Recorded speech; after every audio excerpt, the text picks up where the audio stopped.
Hello everyone, সবাই কেমন আছো? একটা নতুন ব্লগে তোমাদেরকে অনেক অনেক স্বাগত। আর আজকে আমাদের বাড়িতে এসেছে আমার দিদি, বৌদি আর মনা।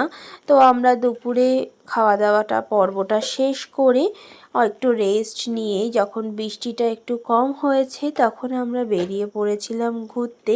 প্রথমে দিদিদেরকে নিয়ে গেছিলাম আমাদের ওই বাড়িটা দেখাতে। ওই বাড়িতে গিয়ে চারিদিকটা ঘুরে দেখানো হলো। তারপর আমার কর্তামশাই দেখো কাঁচা মিঠে আম পেড়ে দিল দিদিদেরকে। আর কাঁচা মিঠে আম কিন্তু খেতে ভীষণই ভালো লাগে। আর সেটাই হচ্ছে, দেখো তোমাদেরকে দেখাই যে পেড়ে দিল। আর চারিদিকটা ঘুরে ঘুরে দেখানো হচ্ছিল দিদিদেরকে। আর দিদি বৌদি দুজনেই কিন্তু প্রচণ্ড গাছ ভালোবাসে। ওই কারণে আমাদের পুরো গ্রামের বাড়িটা ঘুরে ঘুরে দেখানো হচ্ছিল। হাঁস, মুরগি, পুকুর, বিভিন্ন ধরনের গাছ, লিচু গাছ, আম গাছ, বিভিন্ন কিছু, তারপর চুই গাছ, সব কিছু ঘুরে ঘুরে দেখানো হচ্ছিল। ওরা তো দেখে, আসলে যারা শহরে থাকে না তারা গ্রামের পরিবেশে ঘুরতে কিন্তু ভীষণ ভালোবাসে। তো সেখান থেকে আমরা ঘুরে চলে গেছিলাম বাওরে। বাওরটাও তোমাদেরকে দেখিয়ে দিই। এটা আমাদের গোবরডাঙ্গার বাওর, তোমরা অনেকেই চেনো।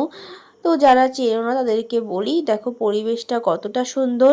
15ই আগস্টে কিন্তু এখানে মাছও ধরা হয়। তোমরা অবশ্যই টিকিট কেটে এখানে মাছ ধরতে আসতে পারো।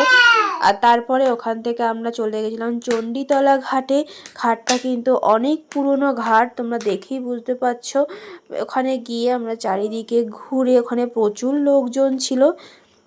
আর দেখো ওখানে একটা গাছের মধ্যে এরকম নেতাজি আঁকা ছিল, সেটা তোমাদের সাথে একটু শেয়ার করি। আমি তোমাদেরকে দেখানোর জন্যই ভিডিওটা করেছিলাম। আর গাছটা দেখেই বুঝতে পারছো যে কতটা পুরনো গাছ। তো ওখান থেকে ঘুরে বেরিয়ে আমরা গেছিলাম ফুচকা খেতে স্টেশনে। স্টেশন থেকে ফুচকা খেয়ে, অরুণ আইসক্রিম খেয়ে তারপরে মনা ওরা বাড়ি চলে গেল। তো আমরাও বাড়ি ফিরে এলাম। তো টাটা সবাইকে, সবাই ভালো থেকো।